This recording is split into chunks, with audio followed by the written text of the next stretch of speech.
Informasi lain, Saudara, Pengurus Pusat Pemuda Muhammadiyah melaporkan salah satu peneliti Badan Riset dan Inovasi Nasional atau BRIN ke Bareskrim Polri karena dituding menyebarkan kebencian dan ancaman melalui akun media sosialnya terhadap Muhammadiyah. PP Pemuda Muhammadiyah menyebutkan unggahan komentar peneliti BRIN itu membuat kegaduhan dan merusak toleransi. Meski hanya melaporkan seorang peneliti BRIN, PP Pemuda Muhammadiyah juga meminta Polri memproses peneliti lainnya yang diduga mengunggah komentar serupa.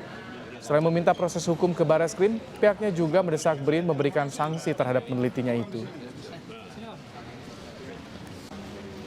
Intinya kan yang beberapa hari ini viral dan cukup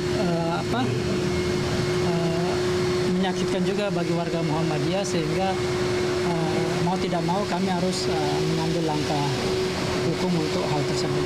Terlapornya AP Hasanuddin, tetapi untuk pengembangan di penyelidikan ataupun penyidikan nanti kita serahkan ke penyidik lah terkait hal tersebut.